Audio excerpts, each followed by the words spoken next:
He was a young man in a hurry. He grew up in a small town in Illinois, the son of German immigrants. He went off to Harvard Law School and became the youngest graduate at the age of just 21. Then he entered government service, and at 35, Franklin Roosevelt appointed him the head of the Department of Justice's Criminal Division. He's sent corrupt politicians to jail, brought down party bosses, and even faced death threats prosecuting power players. But in 1940, O. John Rogge shifted his attention from political corruption to America's homegrown fascists, and would soon attract his most powerful opponents of all. This is Star-Spangled Fascism, the Prosecutor. I think that in the Department of Justice, John Rogge became a voice for going after the fascist groups. I do think that his witness against cooperation with the Nazis was strong.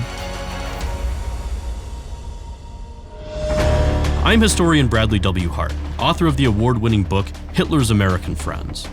In this podcast, we're examining fascist leaders and movements that have emerged here in the United States over the past century. We'll look at what fueled their authoritarian ambitions, the supporters who flocked to them, and the Americans who stood in their way.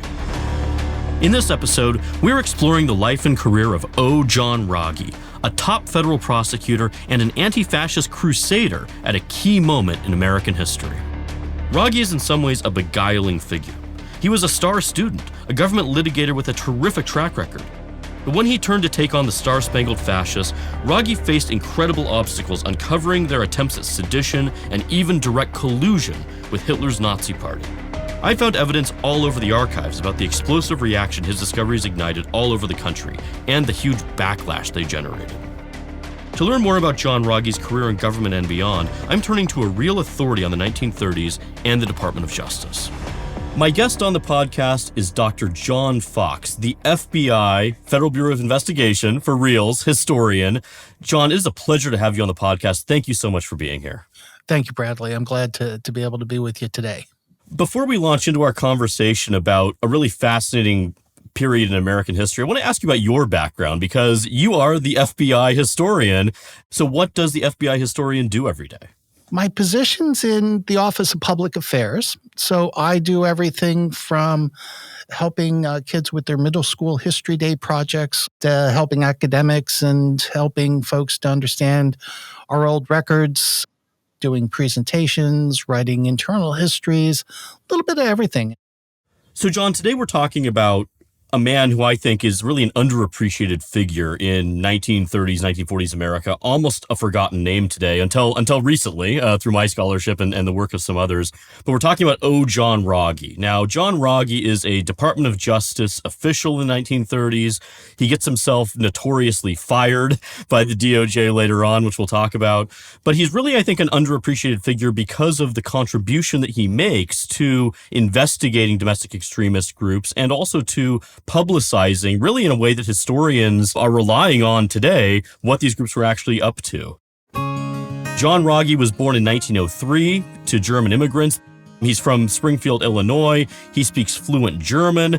Apparently he's a brilliant student. To my knowledge, the youngest Harvard Law graduate of 21 years old. Moves to Washington and serves as counsel for the Treasury Department and the SEC. And in 1939, FDR nominates John Rogge to become Assistant Attorney General. And he's only 35 years old at this point. So this is an incredibly meteoric rise in a lot of ways. What does the Assistant Attorney General do? Why is this such an important position?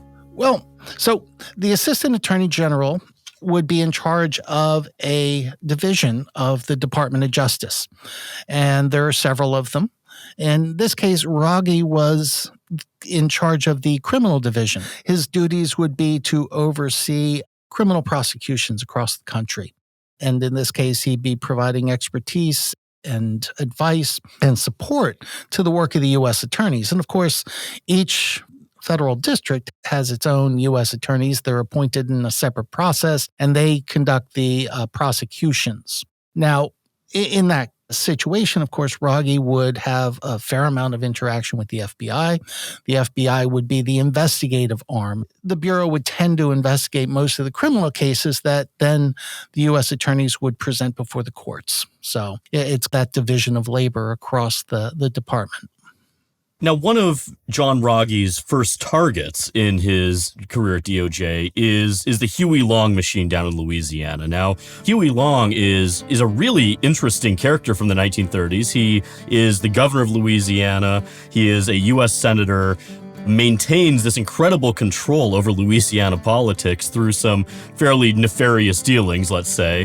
For our listeners who may have read the book All the King's Men, very heavily based on Huey Long's career, and there was actually a fairly good movie of that. What is Rogge really targeting when we talk about the Huey Long machine? I mean, this is Louisiana politics really at its most corrupt in a lot of ways. Huey Long was assassinated by the son-in-law of a political opponent in 1935. And his brother and a few other close lieutenants basically took over his wide-ranging kind of patronage, kickback empire, in a sense, down there. It was almost a cry back to some of the older times when patronage really ruled the game. And the government, the federal government, had been struggling against that for generations. In this case, Rogge is overseeing the broader actions of what the U.S. Attorney's Office down in Louisiana is doing. Rogge, in fact, gets out in front and says, we will pursue prosecutions if we see signs of fraud. And what's so fascinating really about this is that this ends with the governor of Louisiana himself being indicted. So what kind of graft are we talking about in Louisiana politics? What exactly was the Huey Long machine dealing in here? Basically, Huey was known for, one, going after his political enemies and using the machinery of government to get them. Now, the biggest corruption issue was that he insisted that his appointees, his patronage assignments, would give him a kickback to his election coffers. And this, in turn, of course, led to a large amount of money in the Long campaign funds that, of course, lasted from the 20s through his death in 35, so a good long time, and then past his death as well as others took over. So what do you think this really shows us about Rogge in this early period? This is a man that, from my reading, he sees himself as almost a crusader in a lot of ways. Going after the Huey Long machine is dangerous. So at one point, he has mailed actual bullets as potentially a threat. There's allegations of witness intimidation and all sorts of other sort of misconduct. What does this say to us as historians that Rogge is willing to take on this kind of personal peril in a case like this? I think Rogge feels very strongly that it is his job to pursue these sorts of matters, and very clearly is looking towards some of the integrity of the system, as well as just the general function of what the Department of Justice is supposed to be doing. Fast forward a year, 1940, John Rogge, he's not necessarily a household name to most Americans, but he's a rising star, certainly in DOJ. But 1940, he gets involved in prosecuting a case related to the Christian Front, which is an organization that our listeners will be familiar with because of our fantastic interview with Charles Gallagher previously on the podcast. What is this, the so-called Brooklyn Boys trial? This is a major case. It certainly gets national and even international attention. Who are the Brooklyn Boys? What is this case about? And what's Rogge's role in all this? The Christian Front was basically a pro-Nazi fascist American organization that grew in response in part to Charles Coughlin's activities as the voice in the sense of some of this in the late 30s. We will fight you shoulder to shoulder and cheek to jowl.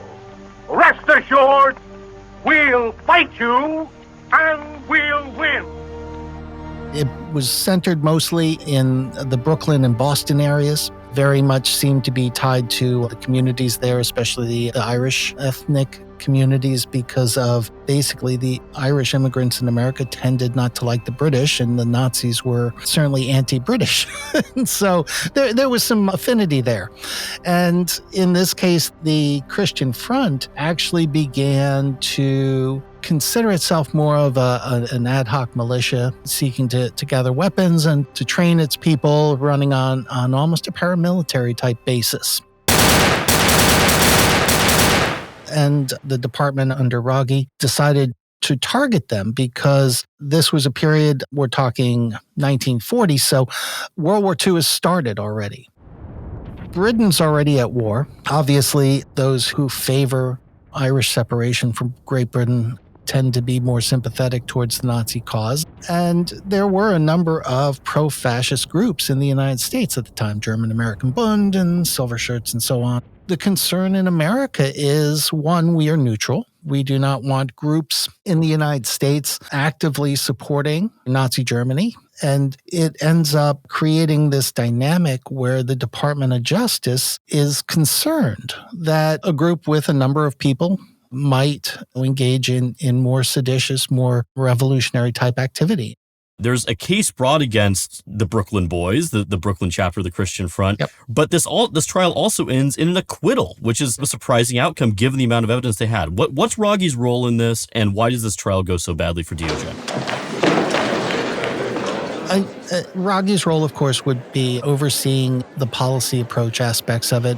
And ultimately, it's brought under various laws related to seditious conspiracy, which is a tricky thing in American legal history, because not least of which we have strong protections of freedom of speech and assembly within our Constitution. So in this case, the acquittal is, in a sense, a black eye for the Department of Justice, largely because it shows that the local community from which, of course, the jury is drawn, the local jury, in a sense, largely nullified the verdict. It was clear that these men were engaged in paramilitary type activities. There was certainly strong evidence that they had obtained some of their weapons through criminal means, which was part of the trial as well. But there were some clear issues because the jury itself was it appears very much in favor of the defendants. And so the Brooklyn Boys are acquitted. This is a major national story. Father Coughlin celebrates this acquittal and sees it as a vindication of him. John, one question that I get a lot, and you may as well as an expert in this period, is just how threatening were these groups? In the course of my research, I have read a lot of FBI files. You've read, I'm sure, a ton more.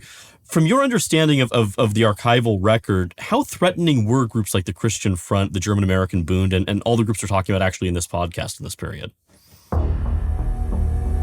In some ways, it's hard to say because, of course, they did not engage in a revolution. They did not attempt to do all sorts of things that they could have done or were feared to be capable of. How much support was there? In some ways, it's hard to say. How much support does it take? I think that part of it comes down to the strength of the political culture of the nation in which it happens, and that in this case, the United States was pretty strongly opposed to the Nazis. Yeah, yes, there was a significant minority that tended more towards a fascist point of view, but the number of people who were actually willing to start training groups and so forth was in the thousands in a nation of 130 million or so by 1940. So as far as threats go, they certainly were engaging in illegal activity. They certainly could have done more illegal activity. The nation, as it is looking towards the possibility of going to war and probably going to war against the Nazis, certainly doesn't want, in a sense, a threat like that in the backyard. So it's a danger, but is it an imminent danger? That probably is to be seen. But John Rogge doesn't stop pursuing American fascists. After the U.S. enters the war, Rogge sees his opportunity to go after an even larger list of anti-Semites and Hitler lovers. In fact, he'll go after more than 24 of them all at one time. Seemingly born to prosecute these defendants, Rogge feels confident he will hold these Nazi sympathizers accountable. But instead, he faces unexpected headwinds and makes some powerful new enemies.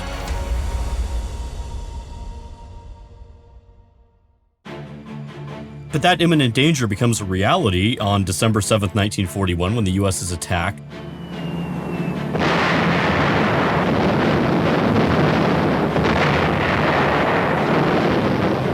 Japan shows her cloven hoof in a sneak attack that transforms the USS Arizona into a blazing pyre.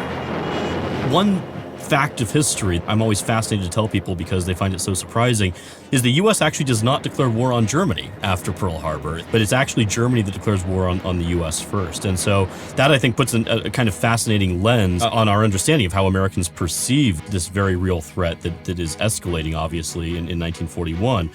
Well, very much so. And of course, the first thing that the United States government does after Germany and declares war on us, and we've declared war on Japan, is to basically round up enemy aliens. In other words, people who are German and Japanese citizens and Italian living in the United States. The FBI mainly rounds up several thousand of these and puts them into basically prison camps for the duration of the war.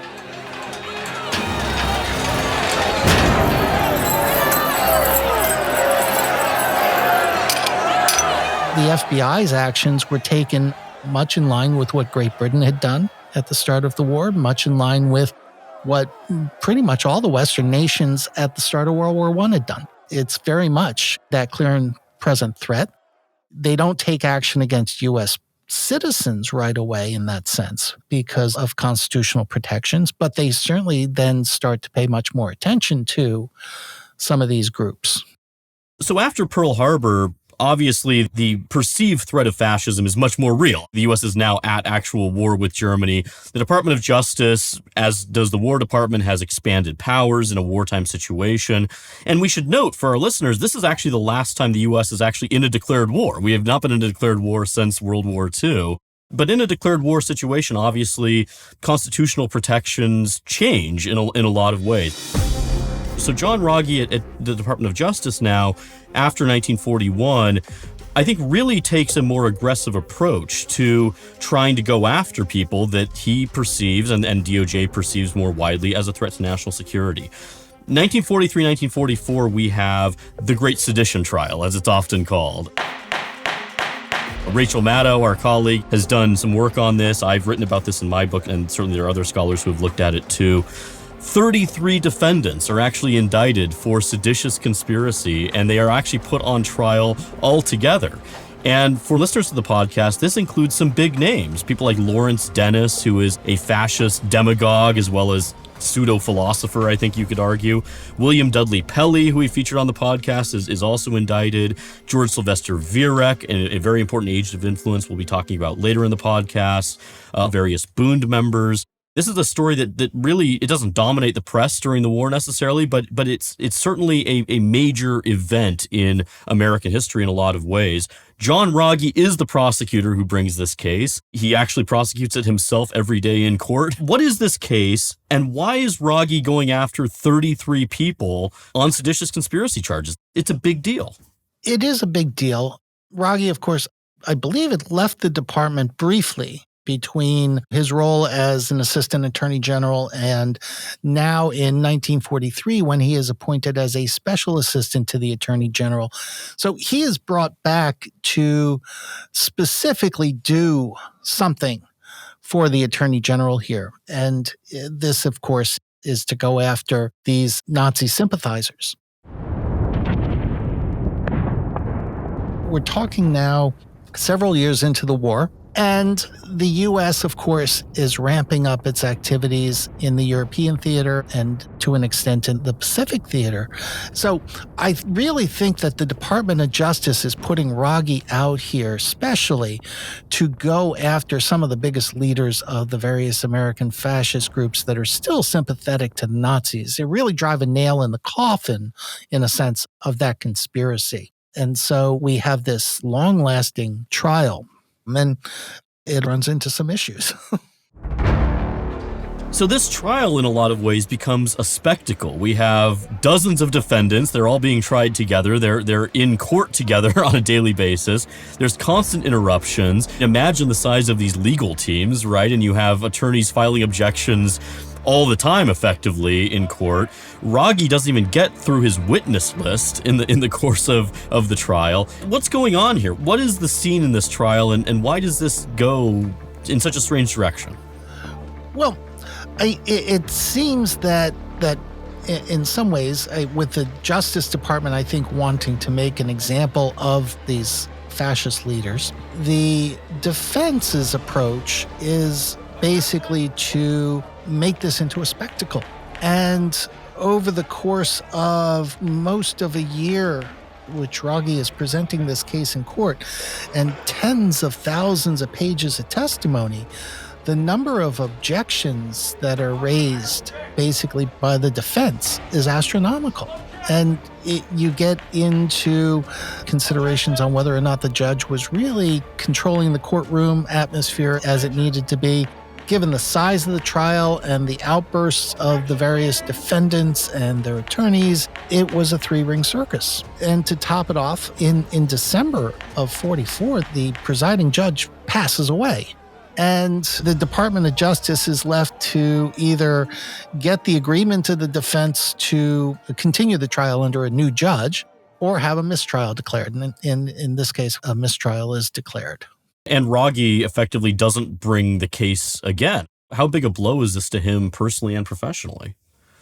Well, in not bringing the case forward afterward, I think part of it is simply a recognition that we were entering the end game of the war, that there were a lot of things that would have to be handled first. The focus is shifting. And so I don't know that it certainly wouldn't have been an ending thing for Rogge. It was certainly disappointing, but I think too many factors in the trial itself were out of his control, not least of which would be, of course, how the defense's antics were taken care of. So in this case, he decides to focus on different matters. He gets informed of the possibility that there's evidence in Germany to show Americans who were collaborating with the enemy, who were supporting the Nazis. And so he pursues that instead. And that's a really dramatic moment. John Rogge, in the course of the trial for our listeners, he actually gets a letter while the sedition trial is ongoing from, I believe it's an army captain who's in Germany, informing him that they found the German archives effectively, and there's all sorts of interesting information there.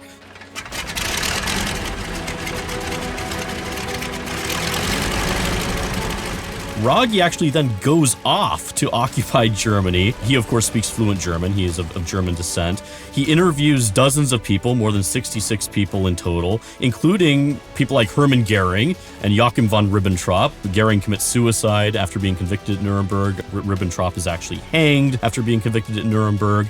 He reviews 30,000 documents with his team there. He actually goes into the Soviet-occupied zone.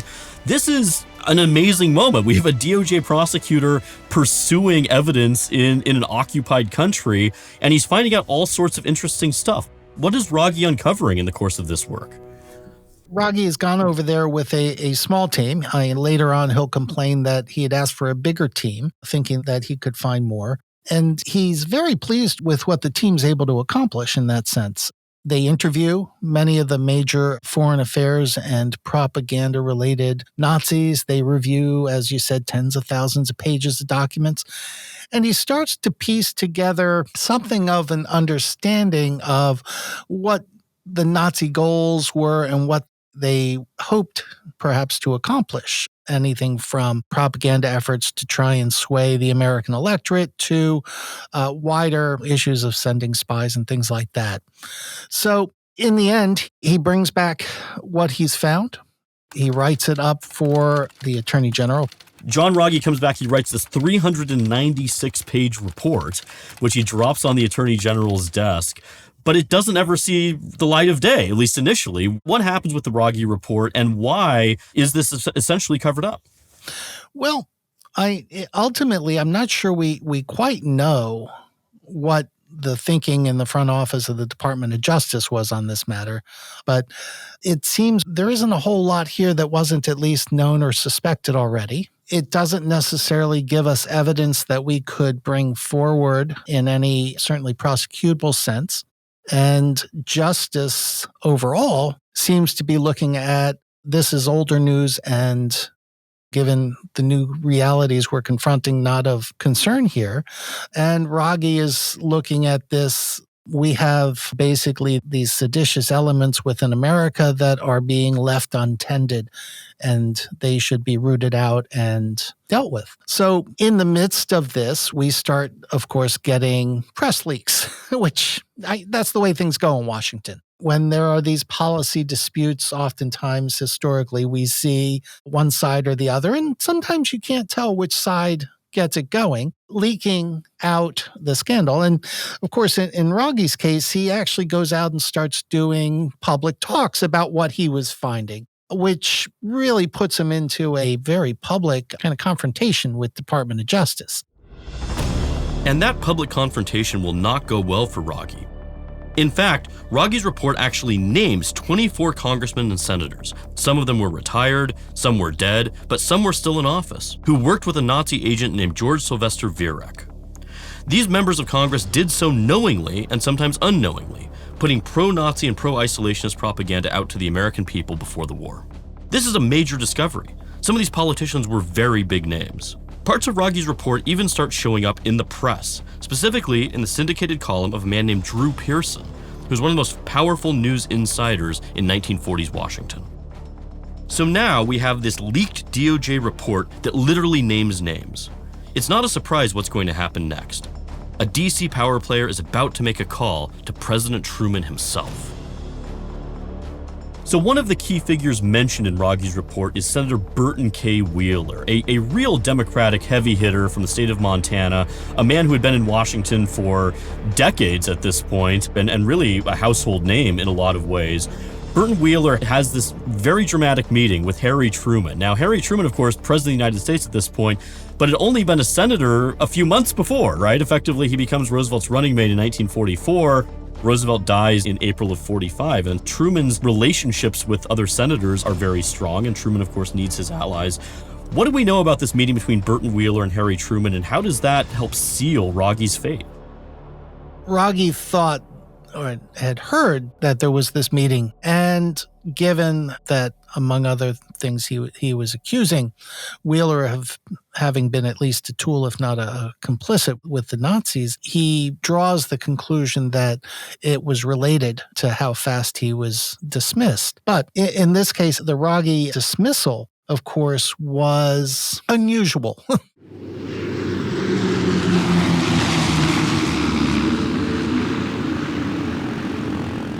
Rogge was traveling to the West Coast for a presentation he was to make. His plane gets diverted to Spokane, and while he is waiting to get to his original place, he's approached by an FBI agent with a letter from the Attorney General basically saying, "You are fired as of this moment. Hand in your government property." That kind of dismissal doesn't happen very often, and so certainly it suggests some unusual circumstances, and it does at least lead one to suspect that there were the political issues going on. So John Rogge is out. His once promising career in government is over. He'll never actually serve in a government role again. But his legal and political careers aren't over, not by a long shot. John Rogge goes into private legal practice and becomes a prominent defender of left-wing causes. He joins the American Labor Party to the left of the Democrats, and he backs former VP Henry Wallace as the Progressive Party candidate for president in 1948, rejecting the Truman administration that had cast him aside. Our next speaker is chairman of the New York State Wallace for President Committee, was a former Assistant Attorney General of the United States, and is now a candidate for a surrogate in New York County. He is Mr. O. John Rogge. Welcome to Town Hall, Mr. Rogge.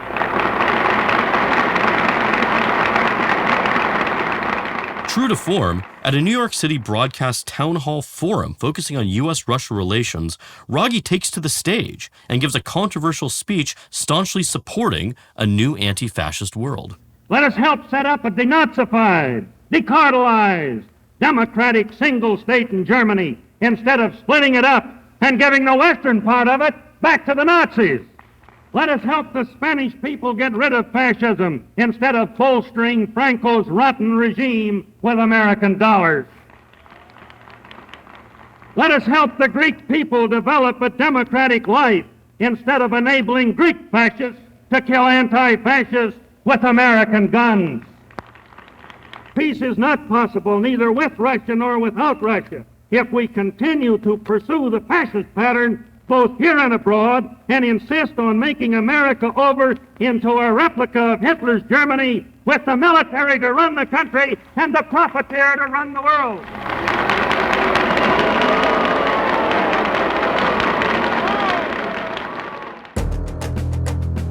We fast forward now essentially 15 years beyond Rogge's firing. 1961, Rogge publishes the results of his investigations in a book called The Official German Report. It's a remarkable book in many ways. I've seen the original copy of his report. It's in the Truman Library in the papers of Attorney General Tom Clark.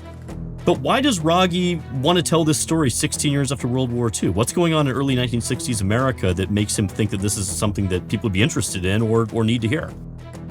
On the one hand, in America, of course, you've got the rise of the modern civil rights movement and the emergence, of course, of Dr. King as a public leader. You also have the emergence, again, of the third iteration of the Ku Klux Klan and some other very anti-communist groups that, in a sense, are echoing off of the atmosphere of the McCarthy years. And so I think Rogge could certainly be looking at some of the emerging trends and thinking that the issue of fascism was back and that perhaps he had something to say about it. He certainly would be looking for vindication at this point. And at this point, of course, by 1961, many of the politicians named in Rogge's report are out of office. Some of them have actually passed away at that point. And so the political impact and relevance of the Rogge report is certainly lessened simply by the passage of time. And the book, from my understanding of it and my research into it, really doesn't make that much of a splash. There's reviews of it that show up in some papers, but this is not really a bombshell in 1961. And also, I think the world has moved on in many ways. The focus in 1961 is on communism. It's no longer on fascism. This very much looks like ancient history in a lot of ways until historians like you and I go and uncover these things. Rogge dies March of 1981 at the age of 77. He lives, obviously, half of his life after World War II, with varying levels of publicity being really paid to him. I think when I began researching this topic that he was almost a forgotten figure, really, up until, I think, a few years ago. Why does this man, who at one time had been a fairly widely known figure, at least in D.C. circles, die in relative obscurity? What really leads to this outcome for him that if you look at his biography in, let's say, 1940, would have been, I think, in some ways unexpected? I think that Rogge's lack of splash or reputation has a lot to do with simply the changing times. His work for Department of Justice, although high level and important, does not make the public splash quite the way others might. Rogge's position, because it was not the front and center one, because he played more behind the scenes role, and because his report came out at a time when its impact was lost, doesn't get that recognition. And it's historians like us who end up finding this interesting, kind of unearth it and, dust off and polish up the gem and present it as history. And that's the importance of the work we're doing here on the podcast, is really bringing this history back to life. My assessment of Rogge is that there's not a lot of people in the 1930s and 40s, or afterwards even, who really take the fascist threat all that seriously, quite frankly. The FBI certainly is surveilling these groups, as you say, but Rogge really is, I think, in many ways, the most famous or notorious anti-fascist voice in this period. Do you agree with that assessment? Is he the most vigorous anti-fascist, really, in the government in this period? I can't think of one who is more anti-fascist or out front in that sense than he is. Part of it is simply the matters that he chooses to follow. Rogge was certainly out there in the sense of thinking this was a really important issue. And to that end, his work very clearly shows that. So what is John Rogge's legacy today? Given all of these groups and all of this fascist activity in the U.S. that we're talking about throughout the podcast, it seems to me that John Rogge is really the only person in a lot of ways fighting against this stuff legally. I think that in the Department of Justice in the late 1930s and into the 1940s, John Rogge became a voice for going after the fascist groups. And in that sense, he was certainly leading the the effort, I do think that his witness against cooperation with the Nazis was strong and important for the department in those days. My guest on the podcast is Dr. John Fox, the official historian at the FBI. Thank you so much for your time, John. This is a fascinating conversation, and thank you so much for being here. Thank you, Bradley. I appreciate it. In our next episode, we'll examine a man who you've definitely heard of already. We'll be looking at the dark and hateful side of one of the most famous American businessmen of all time, Henry Ford. Henry Ford was, I think, inarguably the greatest anti-Semitic propagandist in the English language in the history of the world. This program was edited by Brian Fantinelli, mixed and mastered by Joseph Powers, and executive produced by Brendan Gokel. Be sure to subscribe to the Star-Spangled Fascism podcast wherever you get your podcasts, on our YouTube page, and follow us now on social media. Be sure to follow us on Instagram at Dr. B.W. Hart. I'll be posting previews from our upcoming episodes there, and feel free to leave your comments. If you have a question about the podcast, email us at questions@starspangledfascismpodcast.com. I'm Bradley W. Hart. Thank you for listening.